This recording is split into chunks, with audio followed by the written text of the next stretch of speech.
गोपाल मीणा के साथ जो कुछ भी हुआ आरटीओ अधिकारियों के साथ, उसके खिलाफ अब मनोज मीणा उतर चुके हैं जयपुर की सड़कों पर। मनोज जी, मैं आपसे जानना चाहूँगी कि जिस तरह से सरकार, अधिकारी आम जन को किस तरीके से ले रहे हैं, उनकी नज़रों में कोई अहमियत नहीं बची है। उनकी नज़रों में लग रहा है कि आम इंसान की कीमत कीड़े मकोड़े से कुछ ज़्यादा तो नहीं रह गई। सरकार की नज़रों में गरीब किसान की कोई कीमत नहीं है। अगर ये घटना किसी नेता, विधायक, मंत्री के परिवार के साथ होती तो सरकार इस पर एक्शन ले लेती। आरटीओ वालों ने एक ट्रक चालक को पकड़ने के कारण अपनी गति बढ़ाई, जो कि बिल्कुल निषेध है। उनको कोई मतलब नहीं है, उनका सिर्फ पब्लिक सर्वेंट काम है, उनका पब्लिक के लिए हित में काम करने का। उन्होंने इतनी तेज़ गति में गाड़ी चलाई कि उनके गाड़ी पे कोई काबू नहीं था। उस दौरान उस दुर्घटना में गौतम मीणा उनकी चपेट में आए। एक और चीज़ मैं बताना चाहूँगा, उसी दौरान जो उनके पास अवैध वसूली के रुपए रखे हुए थे उनकी कार के अंदर, किसी दलाल को उन्होंने बुलाया, जो कि सुरेश चौधरी उसका नाम था। सुरेश चौधरी को बुला के उसको अवैध रुपए दिए, जो कि मेरे पास वीडियो प्रूफ है। मैंने उसी समय उन्हें पकड़ लिया था रंगे हाथों। आम इंसान की किस तरह से कीमत रह गई है सरकार के लिए, सरकार के अधिकारियों के लिए, उसका खामियाजा किस तरह से आम जनता को भुगतना पड़ रहा है, उसका सबसे बड़ा उदाहरण हाल ही में देखने को मिला। गोपाल मीणा के साथ जो कुछ भी हुआ आरटीओ अधिकारियों के साथ, उसके खिलाफ अब मनोज मीणा उतर चुके हैं जयपुर की सड़कों पर। मनोज जी, मैं आपसे जानना चाहूँगी कि जिस तरह से सरकार, अधिकारी आम जन को किस तरीके से ले रहे हैं, उनकी नज़रों में कोई अहमियत नहीं बची है। उनकी नज़रों में लग रहा है कि आम इंसान की कीमत कीड़े मकोड़े से कुछ ज़्यादा तो नहीं रह गई।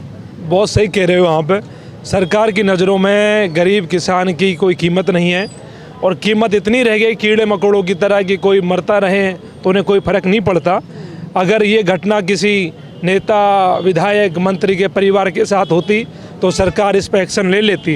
लेकिन दुर्भाग्य से वो एक गरीब किसान का बेटा था, गौतम मीणा था, इसलिए वो कार्रवाई नहीं कर रहे। और ये जो घटना 5 दिन हो गए घटना को हुए, आज सुबह उनकी मौत हो गई। 5 दिन से ये मामला चल रहा है, सुर्खियों में, अखबार में भी छपा है, टीवी पे भी ये मामला दिखाया है, मीडिया ने भी दिखाया है, लेकिन अभी तक कार्रवाई नहीं हुई। एफआईआर भी थाने में कराई है। और सकीना बानो जो आरटीओ अधिकारी थी, जो इंस्पेक्टर थी, वो अपनी गाड़ी को इतनी तेज़ी से ट्रकों से वसूली करने के चक्कर में भगा रही थी।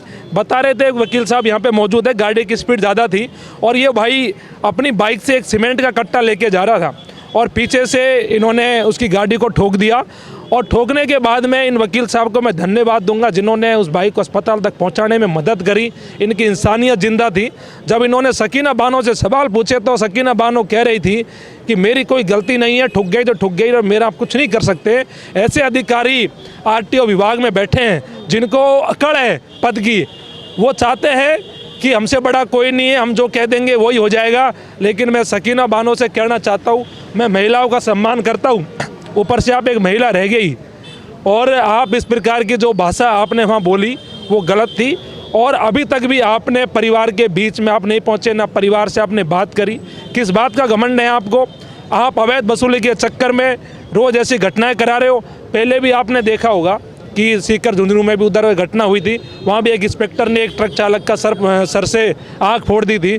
मेरे को लग रहा है कि इनको आरटीओ विभाग से हटवा के और कोई बॉक्सिंग का कोई डिपार्टमेंट बनवा दे, इनको बॉक्सिंग करवाओ या और कुछ चीज़ें करवाओ, क्योंकि ये नौकरी करने लायक नहीं है। अब करने लायक बिल्कुल नहीं है। कहीं ना कहीं दिखा ये रहे हैं, जताए रहे हैं कि सरकार को अपनी जेब में रखकर घूम रहे हैं, क्योंकि सरकार भी आंख बंद करके बैठी है। भाई साहब, आप एक तरफ देख लीजिए, सौम्या मीणा का मामला हो, अब ये गोपाल मीणा का मामला हो गया, लगातार ऐसे मामले हो रहे हैं। आपको नहीं लगता कि मीणा समाज से जैसे आप आए हैं आगे, किसी और भी सशक्त नेता को आगे आकर इसका जिम्मा, इसका बीड़ा उठाना चाहिए था? बड़े से बड़े नेता बैठे हैं मीणा समाज के। देखो, सबको लड़ाई लड़नी चाहिए और ये कोई समाज की मैं घटना से नहीं जोड़ पाऊंगा, क्योंकि ये घटना किसी के साथ भी हो सकती थी, किसी भी समाज का व्यक्ति हो सकता था। दुर्भाग्य से ऐसे मान लो कि वो मीणा समाज का व्यक्ति था, किसी और समाज का भी होता तब भी हम लड़ते।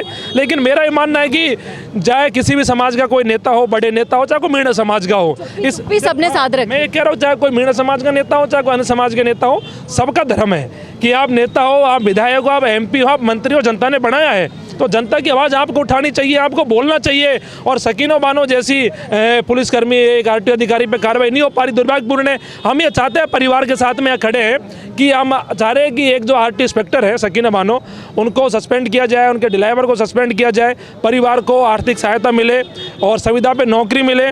और जो बच्चे, उनके 2 बच्चे हैं मैडम, उनके बच्चे छोटे छोटे से हैं, उन्हें पता भी नहीं उनके बाप नहीं रहा इस दुनिया में, और वो बच्चे कह रहे हैं कि पता नहीं बाप कब आएगा, पिताजी कब आएंगे। उनके सर से साया उठ गया और वो बच्चे कितने दुखी होंगे।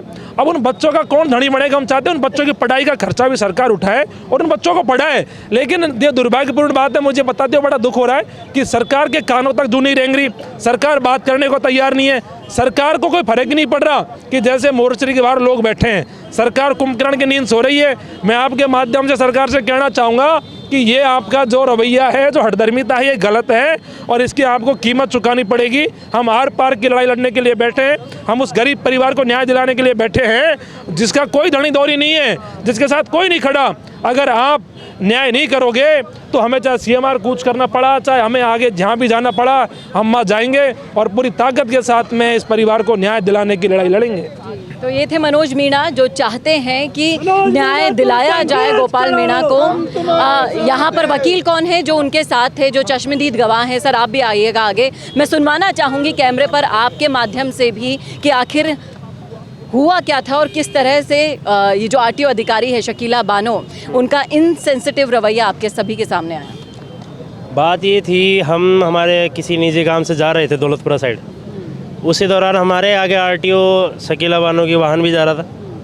उसके जस्ट आगे गौतम मीणा अपनी बाइक पे सवार अपने सीमेंट का कट्टा लेके निकल रहा था।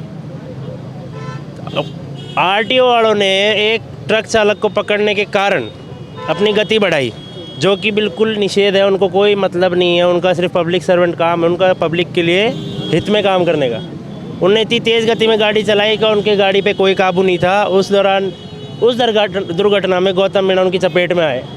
सबसे पहले तो अपनी उनकी विंडशील्ड पे टकराए, विंडशील्ड के बाद वो सीधे नीचे जाके रोड पे गिरे। उसी टाइम उनकी सर में बहुत भारी घाव हुए, चोट हुई, जिससे उनका ब्लड बहुत ज़्यादा निकल चुका था।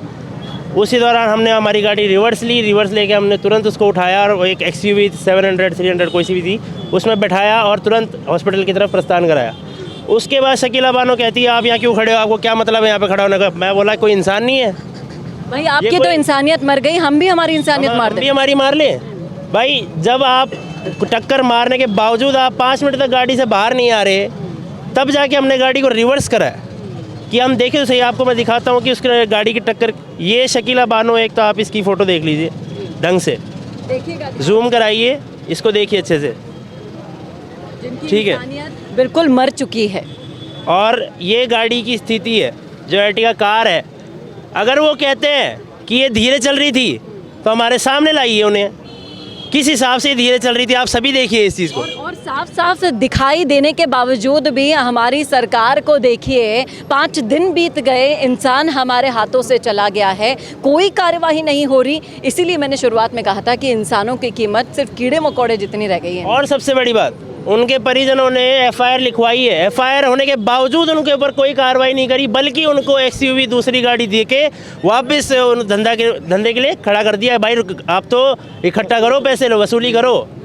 आप ये तो है नौकरशाही और अफसरशाही का माहौल। इसीलिए बार बार आपको कहते हैं कि सरकार नाम की कोई चीज़ नहीं है। सरकार अगर कोई चला रहा है तो ये लोग चला रहे हैं। एक और चीज़ मैं बताना चाहूँगा, उसी दौरान जो उनके पास अवैध वसूली के रुपए रखे हुए थे उनकी कार के अंदर, किसी दलाल को उन्होंने बुलाया, जो कि सुरेश चौधरी उसका नाम था। सुरेश चौधरी को बुला के उसको अवैध रुपए दिए, जो कि मेरे पास वीडियो प्रूफ है। मैंने उसी समय उन्हें पकड़ लिया था रंगे हाथों।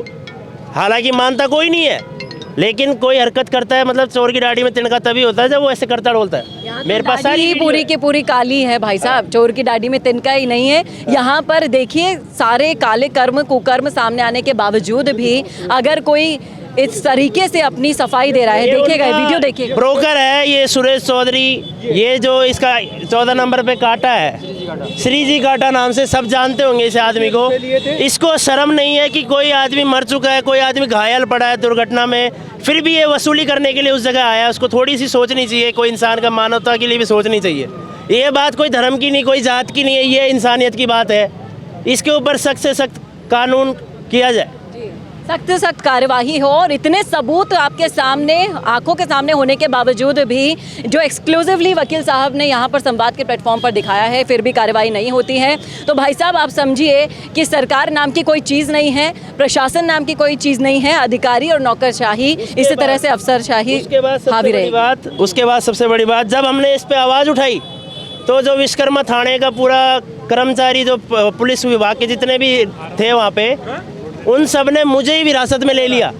तो उनको ये समझ नहीं आ रहा कि हम अधिवक्ता हैं, हम ही समाज के लिए खड़े रहेंगे हर जगह। उनने उस चीज़ के बावजूद भी हमें उठा के लेके चले गए और मारते पीटते। वो बोल रहे कि आप यहाँ पे कौन हो, आपका क्या मतलब, आपका कोई सगाबंदी थोड़ी है।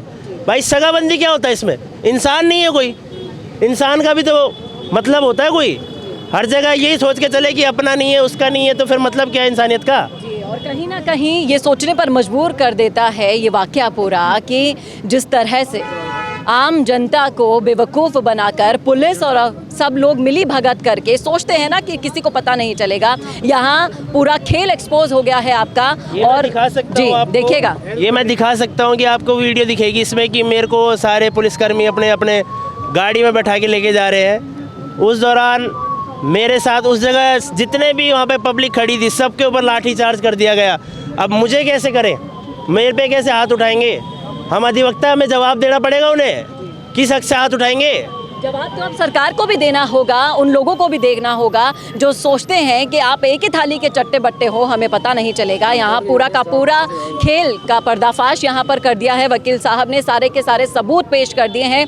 अब भी अगर आप अपनी इस कर्म को छुपाने की कोशिश कर रहे हैं तो समझिएगा, समय सबका बदलता है। आज आपका है तो कल इनका भी होगा और न्याय ज़रूर होगा। कैमरामैन, ये और कहना चाहूँगा कि जो यूनियन के अध्यक्ष है ट्रांसपोर्ट के, इनसे और बात करी जाए एक बार। ये हमारे साथ ट्रांसपोर्ट के यूनियन अध्यक्ष भी हैं। जी भाई साहब, आप बताएं इस मामले पर आपकी क्या राय? भाई मैं उसी टाइम मौके पर था, वकील साहब भी मौके पर थे। गलती सारी शकीला बानो की थी। यानी वो गोपाल मीणा आगे आगे जा रहा था, उसके पीछे से टक्कर मार के और अवैध वसूली के चक्कर में तो उसको टक्कर मारी है उसने। भाई साहब, ऐसा बोला जाता है कि अगर इंसान ही अपनी गलती मान लेना तो वो भी देवता बराबर होता है, लेकिन इंसान तो आज इतना गर्त में गिर चुका है जो अपनी गलती तो शायद ही माने, जिसमें वो आरटीओ अधिकारी है और पूरा संरक्षण होगा राजनीतिक, इस बात में कोई दो राय नहीं। और हमेशा ये 14 नंबर पर खड़े रहते हैं और वहीं से श्री कांटा है, वो दल्ला पकड़ रखा है सुरेश कुमार। और कितनी बार हनुमान बेनीवाल भी इसके बारे में आवाज़ उठा चुके हैं, बार बार बोल चुके हैं, सदन से लेकर सबसे बड़ी पंचायत तक आवाज़ उठा चुके हैं, लेकिन आम जनता यूं ही मरती रहेगी। इन्हें जान की कीमत शायद पता नहीं है, लेकिन अब सारे सबूत पेश होने के बाद देखना वाकई में दिलचस्प होगा कि क्या अब भी अपनी इस बेशर्मी पर पर्दा डालेगी सरकार और अधिकारी। कैमरामैन करण के साथ चेतना शर्मा, संवाद के लिए। वीडियो चाहिए बिजनेस प्रमोशन का या फिर पर्सनल ब्रांडिंग के लिए, तो अब आपको एक ही जगह मिलेंगे हाईटेक स्टूडियोज, प्रोफेशनल सेटअप और creative team, green screen and sound proof studio, perfect lighting और प्रो सेटअप, पॉडकास्ट सेटअप,